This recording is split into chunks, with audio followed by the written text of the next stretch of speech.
आज सर्वजण I am fine, sir. अभ्यास सर्वांचा कसा सुरू आहे?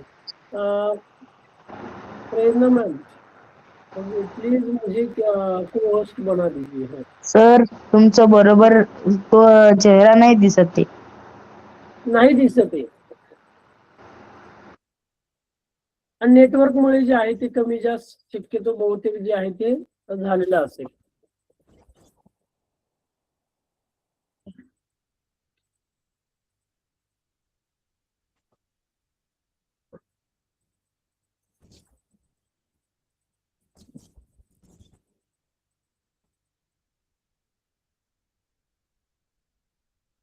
Good evening sir. Good evening. Good evening, काय sir. पाहत होता? Good evening sir. Good evening. मागच्या तासाला आपण काय अभ्यासत होतो आणि बहुतेक संपत आलेलं होतं. लास्टला शेवटचं राहिलं होतं. आपल्याला टाइम मिळाला नाही त्यामुळे आपण शेवटचा जे 2-3 पॉइंट राहिलेले होते आपण तिथपर्यंत साधारणतः आलेलो होतो. बरोबर. प्रीती काही प्रश्न आहे तुला? Preeti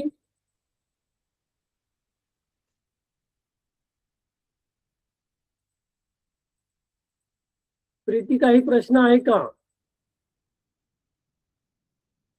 No, sir.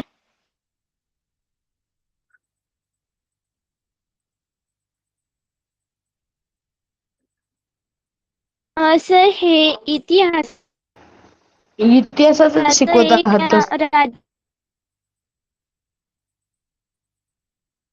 राज्यशास्त्राचं नाही रे. हा हा हा काय? हॅलो. राज्यशास्त्र. राज्यशास्त्र भारताची परराष्ट्र धोरण आणि त्याची वाटचाल जी आहे ते या संदर्भात आपण जे आहे ते मागच्या 2 तासापासून साधारणतः भारताचं परराष्ट्र धोरण काय आहे, भारताच्या परराष्ट्र धोरणाची उद्दिष्ट काय आहे, कोणकोणते घटक आहेत, परराष्ट्र धोरण स्वीकारल्यानंतर का हिताचं आहे, राष्ट्राच्या हितासाठी परराष्ट्र धोरण का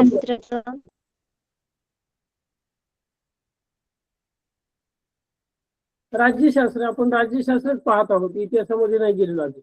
इतिहासाचे आपले 2 पाठ झाले. आज आपण इतिहास सुरुवात करणार आहोत. हा आपला साधारणतः अजून 10 ते 15 मिनिटाचा हा परराष्ट्र धोरणाचे शेवटचं राहिले आणि मग आपण जे आहे ते आपण नवीन पाठाकडे जे आहे ते जाणार आहोत. परराष्ट्र धोरणातले तुम्हाला काही प्रश्न असतील, तुम्ही वाचन केल्यानंतर स्वाध्याय सोडवल्यानंतर तुम्हाला काही प्रश्न पडलेले असतील तर तुम्ही नक्की जे आहे ते विचारायचे आहे. धोरणाचं मग इंजिन, परिस्थिती आणि धोरण, त्यानंतर परराष्ट्र धोरण कशा प्रकारे प्रवाही आहे, राष्ट्राचा हितसंबंध, त्याची उद्दिष्ट कोणती आहेत, संविधानाने जे कलम 91 दिले आहेत तर त्यामध्ये कोणकोणते घटक आलेले आहेत, उद्दिष्टे, त्यातलं घटक, भौगोलिक, राजकीय, अर्थव्यवस्था, राजकीय नेतृत्व, प्रशासकीय घटक या विषयाची सर्व माहिती आपण सखोल जी आहे ती मागच्या तासाला काय केली होती, चर्चा केली होती. त्यानंतर भौगोलिक स्थान, अर्थव्यवस्था का महत्वाची आहे, त्यानंतर राजकीय नेतृत्व, आपण म्हणतो की नेतृत्व आणि प्रशासन काय महत्वाचं आहे, प्रशासकीय यंत्रणा कशा महत्वाच्या आहेत आणि शेवट आपण साधारणतः शेवटच्या याच्यात आलतो की टप्पा 1 आणि टप्पा 2 ते 1947 ते 1990 आदर्शवाद आणि अलिप्ततावादाची युग आणि दुसरं आपण 1991 ते आजपर्यंत असे 2 टप्प्यांची ती विभागणी जी आहे ती साधारणतः आपण करत होतो. अपूर्वा, माझा आवाज क्लिअर येतोय? अपूर्वा, आपण विचारूया बाकीच्यांना. Vedika, yes sir. Yes sir. Clear येतोय माझा? ज्यांना जर समृद्धी, माझा जर आवाज थोडा ब्रेक काय तर रेंज कमी जास्त जे आहे ते तुमच्याकडे बहुतेक असेल, तर इकडे रेंजचा नाही काही प्रॉब्लेम, तर कमी जास्त होत असेल त्यामुळे पण जे आहे ते होत असेल. बंद करून तुम्ही परत चालू करा आणि बाकीचे ऍप्स वगैरे जे आहेत ते पूर्ण क्लोज करा हा, जेणेकरून आणि व्हिडिओ ऑफ ठेवा. आणि मग अलिप्ततावाद आणि आदर्शतावाद, मग नेहरूंचे योगदान काय होतं, अलिप्ततावाद आपण का स्वीकारला पाहिजे, बरोबर. अलिप्ततावादाचे फायदे काय झाले की शीतयुद्धाच्या काळामध्ये जे आहेत आपण तटस्थतेची भूमिका जी आहे ती आपण साधारणतः ठेवलेली आहे. त्याचा धोरणात्मक फायदा काय झाला आणि मूलभूत तत्व जी आहे ती का महत्वाची आहेत, ह्या सर्व गोष्टी ज्या आहेत त्या आपण साधारणतः बघितलेल्या पाहायला मिळतात. त्यानंतर आपण जे पाहिलं की पहिल्या टप्प्यातलं आव्हानं कोणकोणती होती, 47 ते 48 व 48 ते 1965. काश्मीर प्रश्न असेल, पाकिस्तानशी युद्ध असेल, तिसरं महायुद्ध असेल, बांगलादेशच्या देशाची निर्मितीचा प्रश्न असेल, त्यानंतर चीन आणि भारताची जी मॅकमोहन रेषा आहेत ते यांच्याशी असणारा संघर्ष असेल, आणि परिणामी काय झालं होतं ते 1970च्या दशकात भारत एक प्रबळ प्रादेशिक सत्ता म्हणून उदयास आला आणि त्याचे संरक्षण व्यवस्था बळकट करण्यासाठी त्याला मग फ्रान्स असेल, रशिया असेल, जर्मनी असेल, तर विविध प्रकारचे जे तंत्रज्ञान आहे, टेक्नॉलॉजी म्हणतो आपण, तर ती जी आहे तर ती आयात करावी लागलेली आहे. आणि आजही आपण पाहतो की संरक्षण व्यवस्था आपली समृद्ध करण्यासाठी या विविध राष्ट्रांकडून आपण काय करत आहोत, संरक्षणात्मक ज्या महत्वाचे जे घटक आहेत, महत्वाचे जे शस्त्रास्त्र आहेत, तर त्यांची आयात भारत देश आजही आपण पाहतो की विविध प्रकारचे नवनवीन तंत्रज्ञान जे आहेत ते आपण काय करत आहोत, विकत घेत आहोत. आणि त्याचं मग आर्मी असेल, नेव्ही असेल, एअरफोर्स असेल, तर यामध्ये जे आहे ते समावेश केलेला आपल्याला पाहायला मिळतो. तुम्ही जेव्हा 26 जानेवारीचा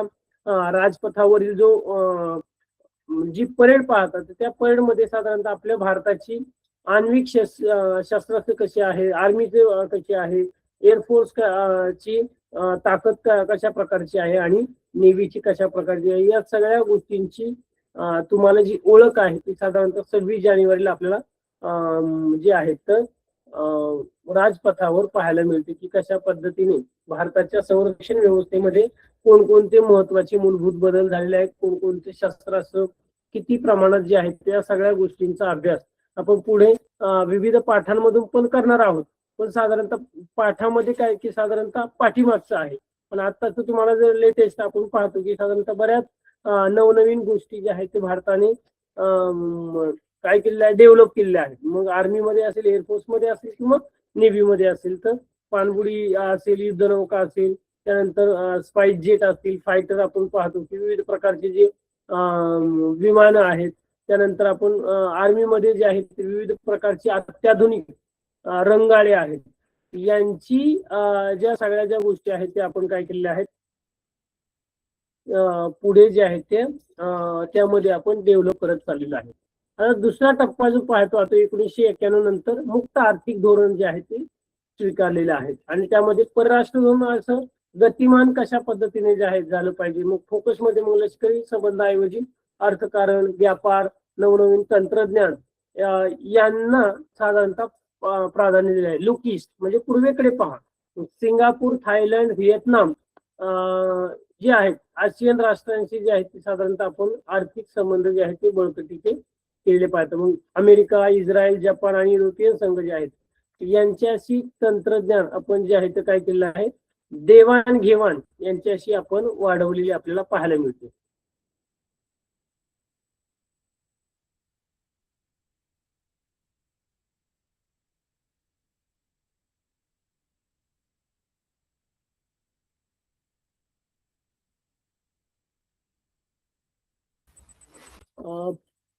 पुढे साधारणतः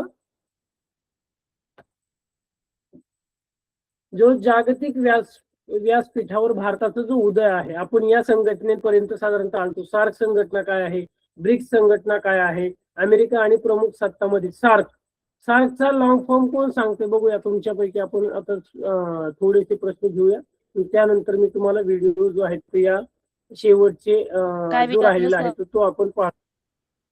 सार्क रेज हँड करा बरं, कोण सांगतंय तुमच्यापैकी. सर प्रश्न काय विचारला? हे जे सार्क आहे फुल फॉर्म काय आहे? दक्षिण आशियाई राष्ट्रांमध्ये सहकार्य वाढीस लागावे म्हणून या संघटनेचा पुढाकार घेतला. इथे मी हायलाइट केले बघा, सार्क याचा फुल फॉर्म सांगायचा आहे पूर्ण. बघूया कोणाला येतंय. प्रीती सांगते सार्क आणि कोणकोणते राष्ट्र त्यामध्ये समावेश.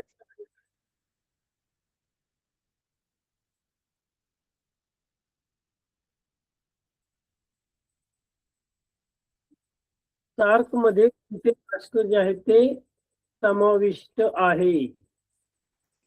सर मी सांगू? हा south Asian association for regional cooperation. बर, अजून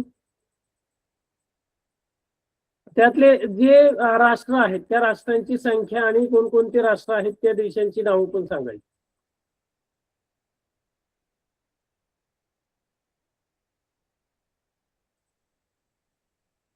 कोण सांगते? सार्क जी संघटना आहे त्यामध्ये कोणकोणते राष्ट्र समाविष्ट आहेत?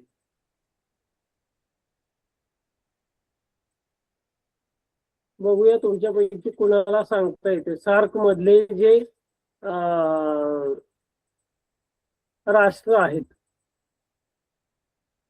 त्याविषयी. G20, ब्रिक्स हे तर माहितच आहे. आपण शेवटच्या टप्प्यात साधारणतः आलेलो आहे. सार्क मध्ये दक्षिण आशियाई जी संघटना आहे त्यामध्ये कोणकोणते राष्ट्र जे आहेत ते सम्मिलित आहेत? कोण सांगते तुमच्यापैकी? आशियाईन राष्ट्र आहेत आपल्या देशाकडले. जे आशिया, तुम्ही जर साधारणतः नकाशा पाहिला असेल तर नकाशाच्या ऋतुपर्ण, तुमचं नाव लक्षात नाही हं? तुमच्या आई बाबांवरून जर नाव असेल तर प्लीज मेसेज करा. तर माझं नाव हे आहे. हा, सांग बरं काय बरं, सार्क मध्ये कोणकोणते दक्षिण आशियाई राष्ट्र आहेत, कोणते आहेत? त्यामध्ये भारत आहे पहिला. बर, ब्रिक्स. ब्रिक्स नाही सांग. ब्रिक्स नाही, ब्रिक्स नाही, ब्रिक्स नाही. ब्रिक्स हे वेगळं आहे. G20 आपण पाहतो. तुम्हाला सार्क विचारले फर्स्ट. सार्क. बरं प्रवीण सांग बरं कोणते राष्ट्र आहेत? 1 minute sir please.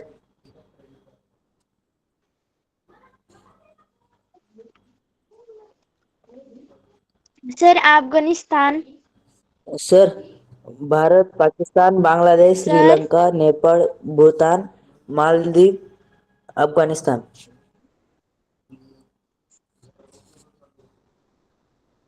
Maldives, Afghanistan. Total किती राष्ट्र आहे मग? 8. 7. सार्क. पुढे ब्रिक्स. ब्रिक्स आणि G20 आंतरराष्ट्रीय आणि प्रादेशिक पातळीवर महत्वाचे आर्थिक संघटनामध्ये भारताचा सहभाग जो आहे तो आपल्याला पाहायला मिळतो. ब्रिक्स म्हणतात त्याला. ब्रिक्सचा लॉंग फॉर्म लक्षात ठेवायचा. मी विचारणार आहे. थांबा अगोदर मला थोडस सांगू द्या याबद्दल आणि मग तुम्ही साधारणतः सांगू शकता की तुम्हाला सिंगापूर, थायलंड या राष्ट्रांची जे असे आंतरराष्ट्रीय आणि प्रादेशिक पातळीवर अनेक राष्ट्रांमध्ये संघटनात्मक, मग अमेरिकेशी असलेले आपले जे संबंध आहेत, आण्विक धोरण आहेत, अण्वस्त्रधारी आपले जे विविध ज्या आपण नवनवीन जे सुधारणा केलेल्या आहेत तर त्याबाबतची साधारणतः जी आहे ती यामध्ये जे आहे ती समावेश होते. बर, कोण सांगते आता?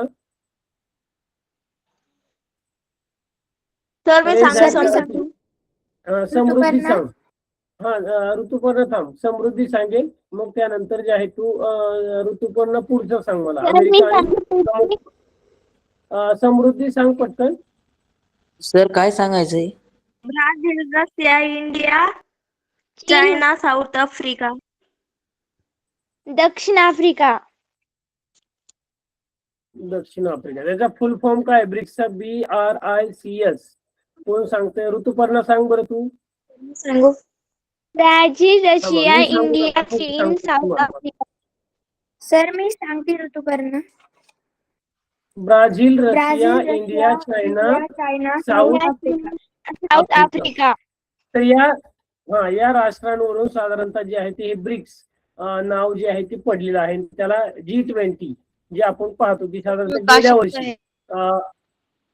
गेल्या वर्षी G20चं जे आपण अध्यक्ष स्थान जे आहे ते भारताला मिळालं. त्याचं आयोजन हे भारतामध्ये साधारणतः झालं आणि त्यामध्ये मग तुम्ही दिल्ली असेल, विविध जे प्रमुख भारतातले शहरं होते, दिल्ली असेल, मुंबई असेल, पुणे असेल, विविध जे नवीन जी शहरं आहेत उदयास आलेले, मग IT पार्क असतील, नवनवीन जे डेव्हलप झालेले शहर आहेत त्यांचा समावेश साधारणतः तिथे जे आहे ते G20 परिषदेतले हे जे सगळ्या राष्ट्रांचे जे प्रतिनिधी चालते त्या शहरांमध्ये जे आहे ते त्यांनी व्हिजिट दिली होती की कशा पद्धतीच्या ज्या आहेत त्या बैठका पूर्ण झालेल्या आपल्याला पाहायला मिळतात.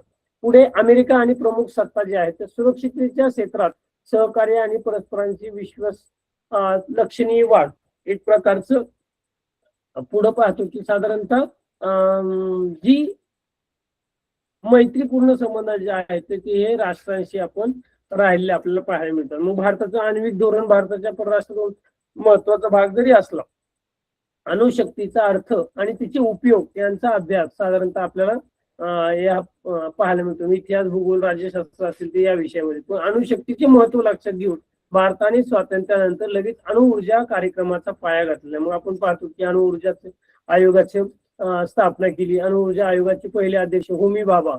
ऊर्जेची निर्मिती आणि त्यामागील मुख्य उद्देश ह्या सगळ्या गोष्टींचा जो आहे तो अभ्यास त्यामध्ये आपल्याला पाहायला मिळतो. मग कोणकोणते धोरणात्मक स्थित्यंतर झालेले आहेत हा चार्ट पण एक तुमच्या साधारणतः लक्षात असायला हवा. 1947 ते 1990 आणि 1991 ते आजपर्यंतचा बहुआयामी आणि व्यावहारिक आहे, मुख्य तत्वज्ञान, आर्थिक दृष्टिकोन काय आहे, संरक्षणवादी असेल व स्वावलंबन आणि जागतिक बाजारपेठ, मुक्त बाजारपेठ साधारणतः.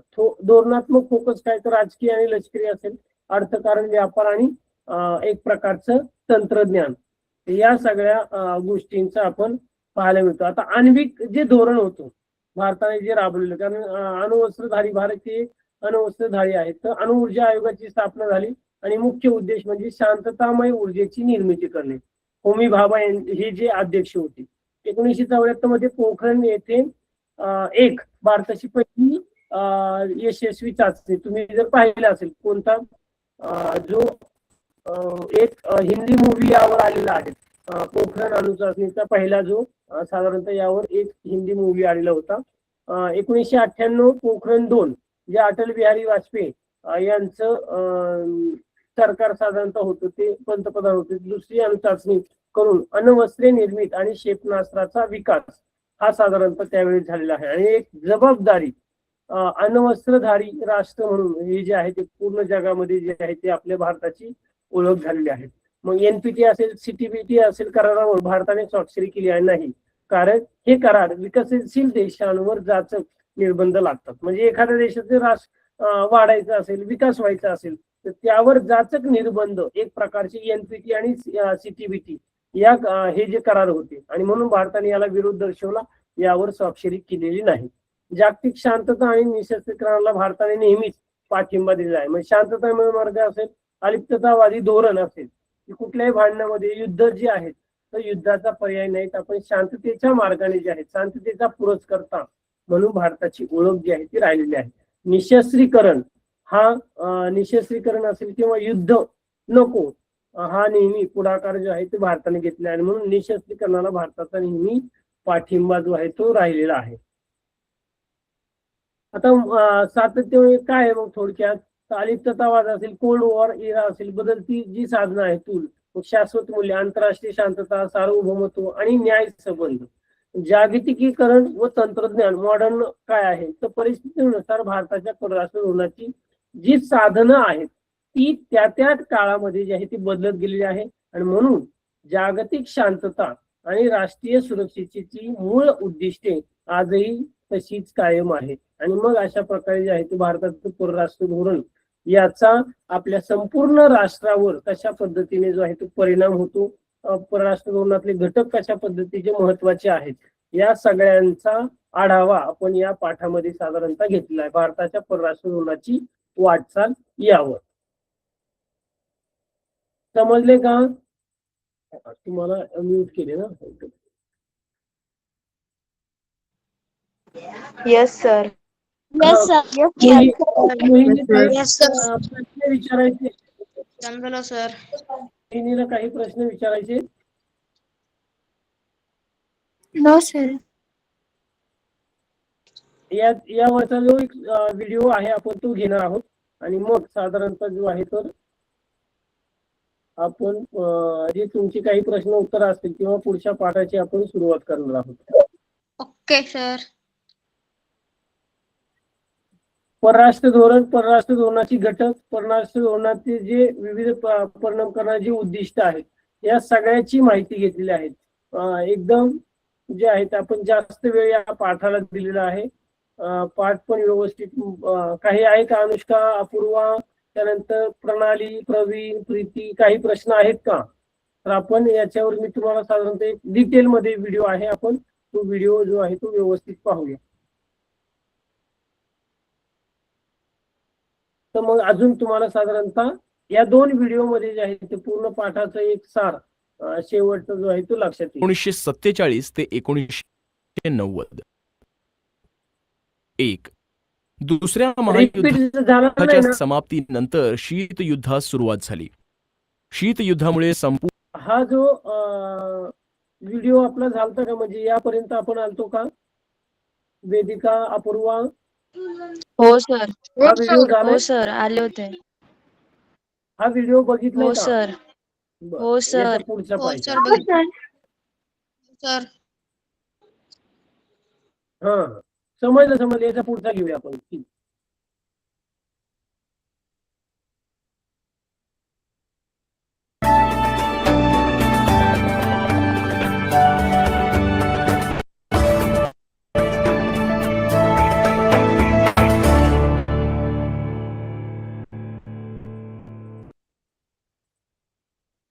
दुसरा टप्पा भाग 1 1991 ते आजपर्यंत. 1. मुलांनो, परराष्ट्र धोरणाच्या पहिल्या टप्प्यात आपण बघितलं की भारताने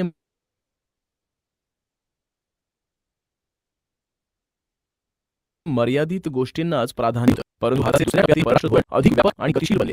भारताने यात अनेक घटकांचा समावेश केला. उदाहरणार्थ अर्थकारण, व्यापार, शिक्षण, तंत्रज्ञान अशा अनेक गोष्टींचा त्यात समावेश केला.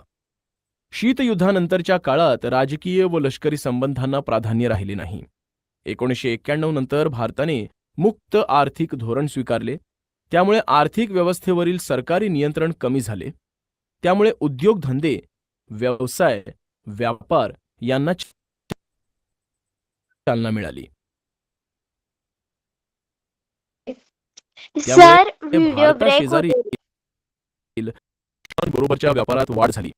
त्यामुळे जागतिक व्यापारात आपला सहभाग वाढला व देशाच्या आर्थिक विकास दरात वाढ होण्यासाठी प्रयत्न होऊ लागले. देशाचे सकल राष्ट्रीय उत्पन्न म्हणजेच इंग्रजीत त्याला ग्रॉस डोमेस्टिक प्रोडक्ट GDP असं म्हणतात. GDP हा एक मूलभूत निर्देशांक आहे. विशिष्ट कालावधीत देशांतर्गत उत्पादित सर्व वस्तू आणि सेवांचे रुपयातील मूल्य दर्शविण्याचे हे परिमाण आहे. GDP वरून मागच्या वर्षापेक्षा किंवा तिमाहीपेक्षा देशाचे सकल राष्ट्रीय उत्पन्न यावर्षी किती वाढले वा कमी झाले हे समजते. त्याची टक्केवारी काढली असता आपल्याला देशाचा आर्थिक विकास दर समजतो. 2016-17 मध्ये भारताचा आर्थिक विकास दर 7.1 एवढा होता. विकास दर हा सतत बदलत असतो.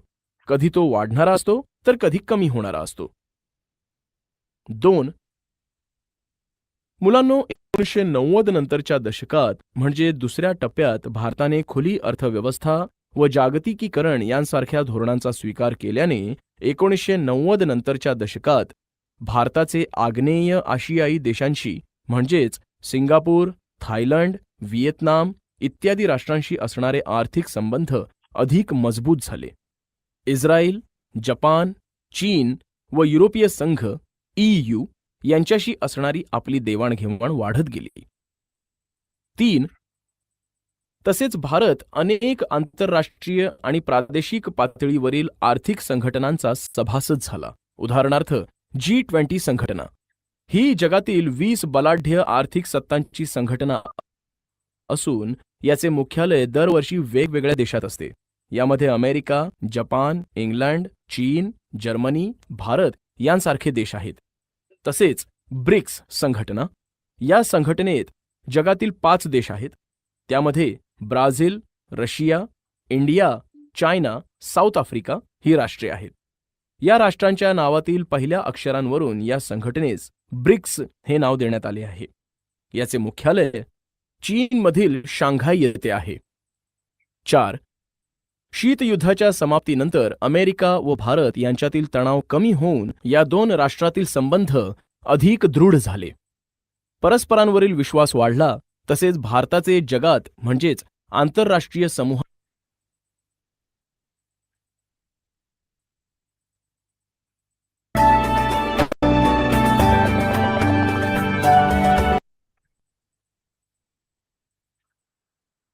अच्छा, आता प्रश्न उत्तर घेऊया 2 मिनिट आणि मग आपण सुरुवात करूया.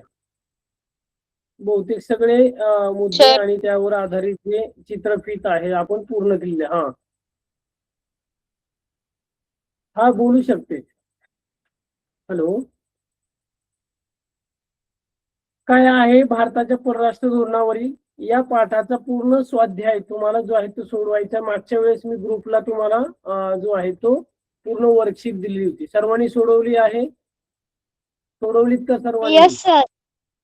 Yes sir. Yes sir. तर आता काही यावर आधारित जे कोणी ऍबसेंट होते की जे पहिले 1-2 तास नव्हते आलेले भारताच्या परराष्ट्र धोरण या पाठासाठी, असं आहे का कोणी? तर मला एखादा टॉपिक समजलं नाही किंवा विकास, विठ्ठल, संजय, आहे का काही प्रश्न यावर आधारित? No sir. घेऊया आपण, सुरुवात करूया आता. आपण जे दुसरा साधारणतः इतिहासाचा जे पाठ आपण अभ्यासले ते 2 इतिहासाचे झाले आणि 2 राज्यशास्त्राचे पाठ आपण झालेले आहे. आता आपल्याला पुढचा जो पाठ जो अभ्यासायचा आहे त्याचं नाव आहे भारतापुढील अंतर्गत आव्हाने. भारताच्या लोकशाही पुढील असणारी अंतर्गत आव्हानं काय आहेत आणि राष्ट्रीय एकतेचा संघर्ष काय आहे, तर याविषयीची माहिती आपण या पाठात पाहणार आहोत. तर अंतर्गत आव्हानं काय आहे, अंतर्गत म्हणजे काय, कोण सांगते बघूया. भारतापुढील अंतर्गत आव्हाने आणि लोकशाही आणि राष्ट्रीय एकात्मतेचा संघर्ष. तर भारतापुढील अंतर्गत म्हणजे आव्हानं भारतामधील कोणती आहेत? आव्हाने. बघूया. काहींच्या तुमच्या शाळेमध्ये काहींचा इतिहासाचा पाठ झालेला, तुमची रिव्हिजन पण होईल आणि थोडक्यात सगळ्यांचे प्रश्न उत्तरे पण आपण यावर घेता येईल. बघूया कुणाकुणाचं झालेलं आहे आणि कोण व्यवस्थित सांगते याच्या बाबत. करा सुरुवात. भारतामधील आव्हाने. भारतामधील आव्हाने. प्रीती सांग. बाकीचे आपला माईक म्यूट ठेवा राहील जरा, म्हणजे जेणेकरून आपल्याला आवाज येणार. प्रीती कर सुरुवात.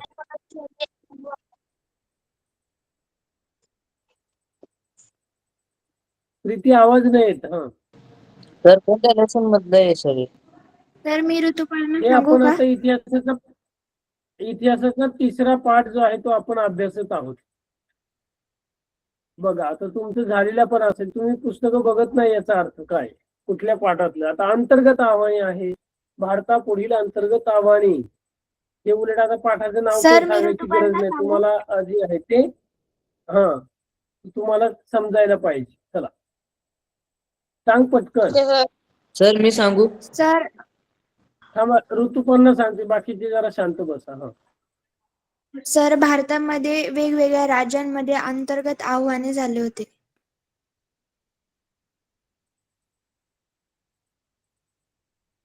बर, अजून कोण सांगते? नाही, एकच वाक्य सांगितले, बाकीचे अजून कोण सांगतात बघूया. ऋतुपर्णा सांग बरं.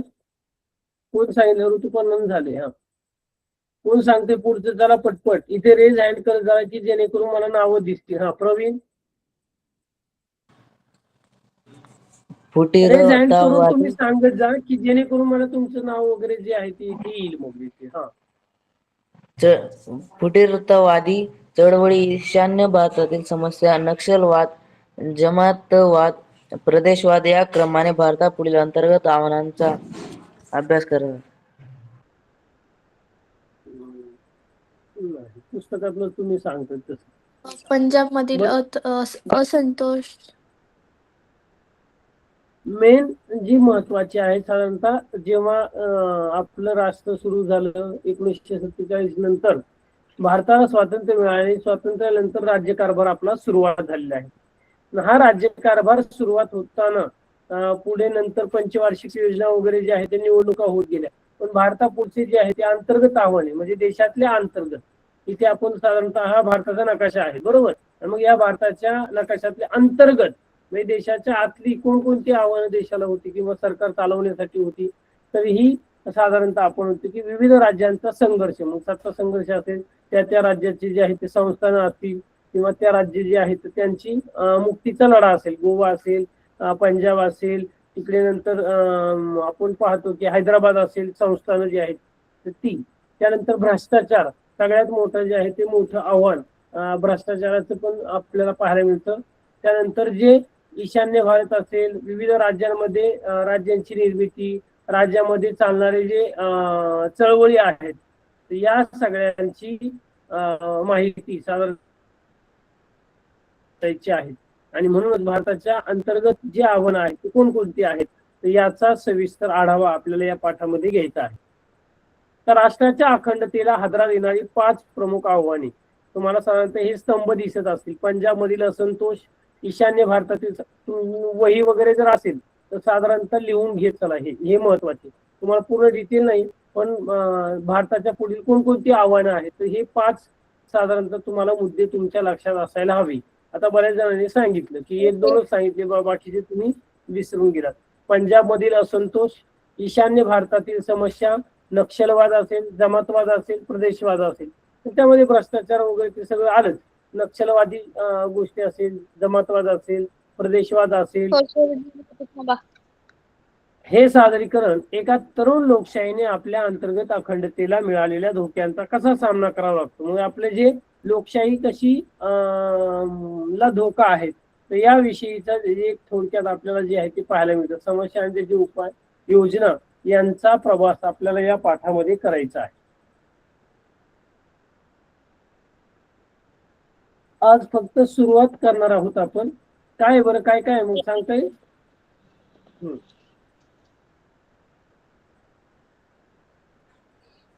काय सर, क्वेश्चन रिपीट करा ना. क्वेश्चन नाही की तुम्हाला या पाठातल्या साधारणतः सविस्तर ज्या घडामोडी आहेत आपल्याला की कोणकोणती अंतर्गत आव्हानं आहेत किंवा काय आहेत तर सविस्तर आपल्याला या पाठाचा जो आहे तो आढावा आपल्याला घ्यायचा आहे. थोडक्यात जर तुम्ही पाहिलं तर यावर पण दिसेल. हे लिहून झाले का? कोणीतरी लिहित होतं, झाले का? नाही सर, अजून थांबा. हे जे 5 मुद्दे, पंजाबमधील असंतोष, ईशान्य भारतातील समस्या, नक्षलवाद, जमातवाद, प्रदेशवाद.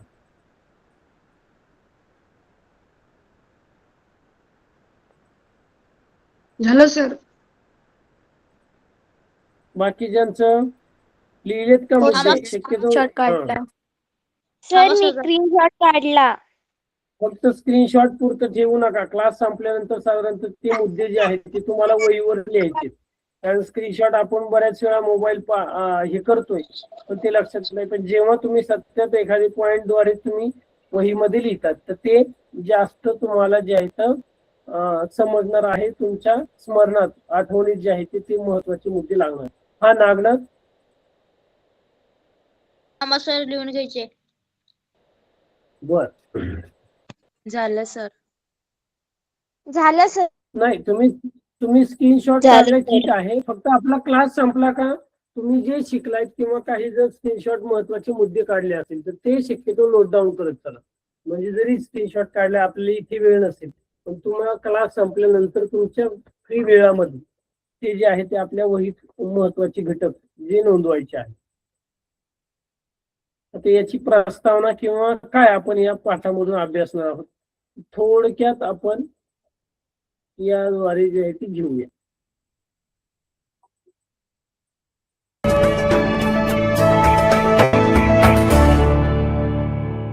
कॉल आले होता ठरव. इयत्ता 9वी, विषय इतिहास, धडा 3. भारतापुढील अंतर्गत आव्हाने.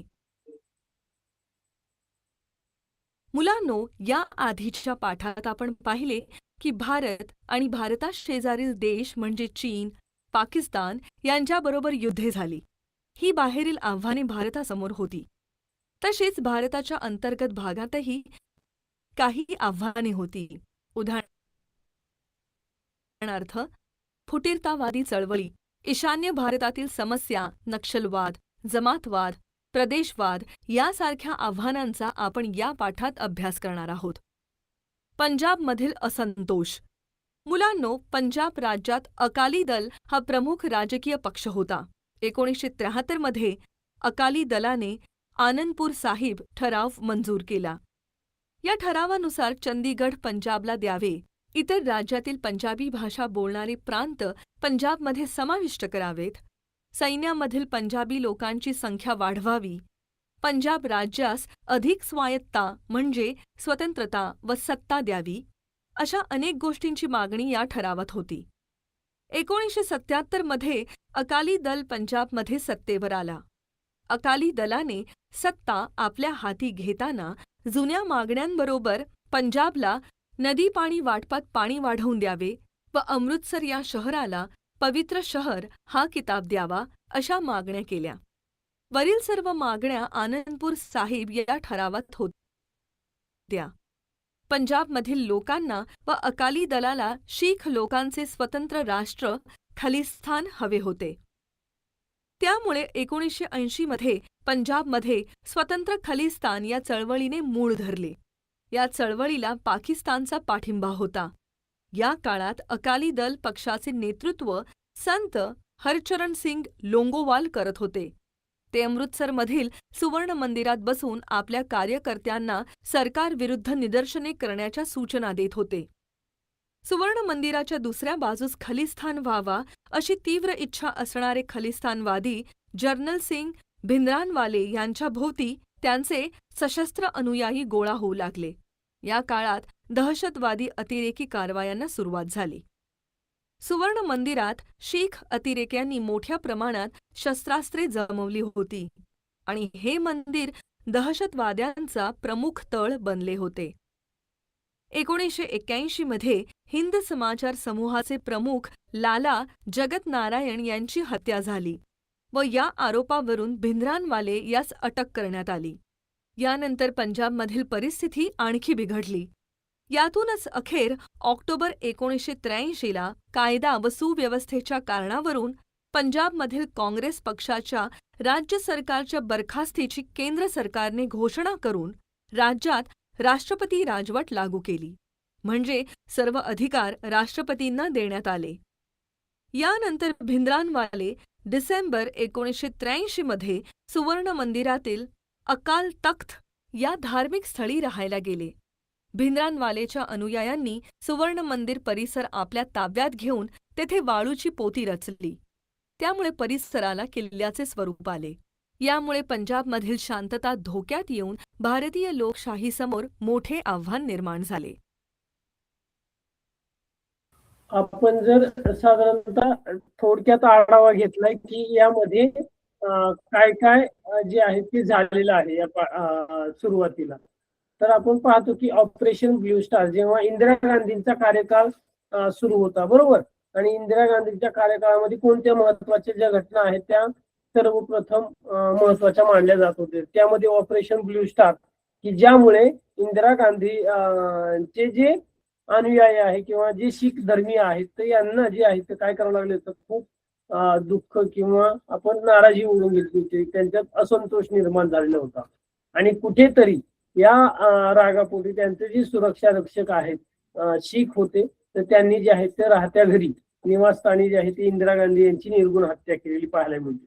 तरी पंजाब मधला जो हा असंतोष आहे, स्वतंत्र खलिस्तान निर्माण व्हावा किंवा आनंदपूर साहेबचा जो ठराव आहे, अकाली दल याविषयीची माहिती आपल्याला जी आहे ते साधारणतः कोणकोणते मग समस्या, ईशान्य भारतातील समस्या असतील, नक्षलवाद असेल, फुटीरतावादी असेल, जमातवाद असेल, प्रदेशवाद असेल, तर यांचा हे अंतर्गत आव्हानं जे आहे ते भारतापुढे होते. आणि म्हणून सर्वप्रथम पहिला जो आपल्याला पाहिजे आहे की पंजाब मधला असंतोष, पंजाबमध्ये कशा प्रकारे जो आहे तो असंतोष होता याविषयीची साधारणतः माहिती थोडक्यात या व्हिडिओमध्ये दिलेली आहे.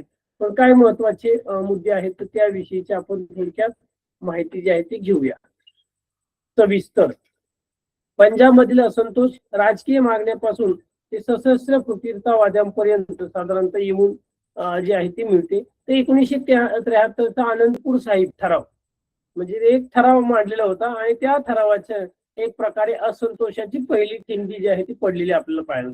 अकाली दलाच्या प्रमुख मागण्या कोणत्या होत्या की चंदीगड पंजाबला देणे, चंदीगड जे आहे ते पंजाबला दिलं जाईल.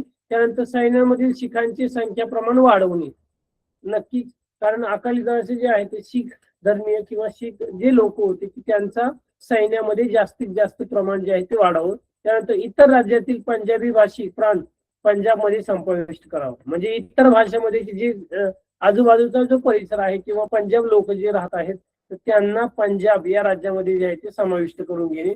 आणि चौथा आहे पंजाब राज्यास अधिक स्वायत्तता देणे. म्हणजे संपूर्ण म्हणजे पंजाब राज्याला जे आहे ते एक स्वतंत्र राज्य म्हणून घोषित करावं. अशी जी मागणी आहे ती अकाली दलाची प्रमुख मागणी होती. या 4 मागण्या महत्वाच्या आहेत. टिपा याला जर साधारणतः प्रश्न आला की अकाली दलाच्या प्रमुख 4 मागण्या कोणत्या आहेत किंवा काय, तर हे तुम्हाला लिहिता आलं पाहिजे. 1977 मधील वाढी मागण्या सत्तेवर आल्यानंतर अकाली दलाने नद्यांच्या पाणी वाटप वाढ अमृतसर शहराला पवित्र शहर किताब देण्याची मागणी जी आहे ती साधारणतः केली. आणि सत्तेवर आल्यानंतर अकाली दल जेव्हा सत्तेवर आलं तर पाणी वाटपामध्ये वाढ करणे असेल, अमृतसर शहराला एक पवित्र का अमृतसर शहर हे कशासाठी प्रसिद्ध आहेत बरं? अमृतसर हे शहर कशासाठी प्रसिद्ध आहे? कोण सांगतोय तुमच्यापैकी? सुवर्ण मंदिरासाठी. सुवर्ण मंदिर, बरोबर. गुरुद्वारा आहे तिथे, त्याला गोल्डन टेम्पल असे म्हटलं. मवाळ विरुद्ध जहाल. मवाळ म्हणजे शांत, जहाल म्हणजे काय? जास्त आक्रमण करणारे. मग मवाळ गटामध्ये कोणते? तर संत हरिश्चंद्र सिंग लोंगोवाल. सुवर्ण मंदिरात शांततापूर्ण निदर्शनाचं नेतृत्व त्यांनी केलेलं आहे. तर इकडे जर जहाल मध्ये पाहिलं तर जर्नेल सिंग भिंद्रावाले, कट्टर खलिस्तानवादी सशस्त्र अनुयायांची फौज. 1981 मध्ये लाला जगत नारायण यांच्या खून प्रकरणी त्याला जे आहे ते अटक झाली आणि त्यामुळे अधिक वातावरण साधारणतः जे आहे ते विस्फोटक चिघळलेलं पाहायला मिळतं. 1983 मध्ये पंजाब मधील राष्ट्रपती राजवट लागू आणि सुवर्ण मंदिर परिसरात वाळूची पोती रचून किल्ल्याचे स्वरूप हे आलेले पाहायला मिळतं. आणि हे लोकशाही समोरचे सर्वात मोठं आव्हान उभं राहिलेलं आहे. मग ऑपरेशन ब्लू स्टार आपण जे मागच्या तासाला पाहिलं की कशा पद्धतीने राबवण्यात आलेले आहेत. लोकशाहीचे रक्षण असेल, शांततापूर्ण पुनर्स्थापना असेल. मग उद्दिष्ट काय? सुवर्ण मंदिरातून लपलेल्या दहशतवाद्यांना बाहेर काढणे. ऑपरेशन ब्लू स्टार मध्ये काय आहे तर त्या जे खलिस्तानवादी आहे किंवा जे टेररिस्ट आहेत किंवा जे दहशतवादी आहेत तर ते सुवर्ण मंदिरामध्ये लपून बसले आहेत आणि त्यांना कुठेतरी सरकारला वाटत होतं की त्यांना बाहेर काढणं. मग ही कार्यवाही 3 जून ते 6 जून मध्ये मेजर जनरल कुलदीप सिंग ब्रार यांच्या नेतृत्वाखाली भारतीय सैन्याने जी आहे ती धडक करावी दिली, म्हणजे आर्मी यांनी. तर परिणाम काय झाला तर सैन्याने विलक्षण संयम राखून मोहीम फत्ते केली. भिंद्रानवाले व अन्य दहशतवादी मारले गेले. तर अंतिम मध्ये ऑपरेशन ब्लॅक थंडर यानंतर पंजाबमध्ये शांतता प्रस्थापित होण्यास गती मिळाली. हे जेव्हा सैन्य या सुवर्ण मंदिरात पाठवण्यात आले, सोल्जर पाठवण्यात आले, तर काय झालं साधारणतः की जेव्हा आपण कुठल्याही मंदिरात वगैरे जातो तेव्हा आपण चप्पल वगैरे बाहेर काढून जात असतो. पण हे जे सोल्जर आहे साधारणतः ते पवित्र, कारण शिखांचं मंदिर आहे, पवित्र स्थान आहे जे अमृतसरचं जे आहे. आणि मग तिथे जेव्हा हे सैन्य जेव्हा घुसलं भारतीय सैन्य, त्यांना आपण पाहतो की एक प्रकारची पवित्रता म्हणतो की ते कुठेतरी जे आहे ते शीख धर्मीयांना जे आहे ते त्याचं वाईट वाटलं किंवा त्यांना राग आला या गोष्टीचा. आणि मग मोठी क्रांती किंवा हे जे इंदिरा गांधी वरचा जो राग आहे तर त्यांच्यामध्ये आलेला आपल्याला पाहायला. 1986 मध्ये ऑपरेशन ब्लॅक थंडर यानंतर पंजाबमध्ये शांतता प्रस्थापित होण्यात एक प्रकारची गती मिळाली आहे. इथपर्यंत साधारणतः जे आहे ते आपण अभ्यासलं आहे किंवा सुरुवात केली. ईशान्य भारत समस्या, अष्टभगिनी किंवा मुख्य प्रवासी जोडण्यासाठी जी प्रक्रिया, मग आसाम, अरुणाचल, मणिपूर, मेघालय, मिझोराम, नागालँड, सिक्कीम, त्रिपुरा या राज्यांची सविस्तर माहिती, त्या राज्यामध्ये काय काय कोणत्या घटना किंवा ते राज्य केव्हा स्थापन झाले किंवा भारतामध्ये समाविष्ट झाले याची सविस्तर माहिती आपण या पाठामध्ये जे आहे ते साधारणतः घेणार आहोत. तर याची सुरुवात इथपर्यंत सर्वांना समजले? Yes sir. Anushka, yes sir. Mahajan, Ganesh, yes sir. प्रणाली, हा पाठ या पाठाचं व्यवस्थित वाचन करा. त्यानंतर वाचन केल्यानंतर तो जो अगोदर परराष्ट्र धोरणावरचा जो आपला पाठ झालेला आहे या पाठाची जी माहिती आहे ती साधारणतः तुम्हाला काय करायची, लिहायची आहे. समजले का?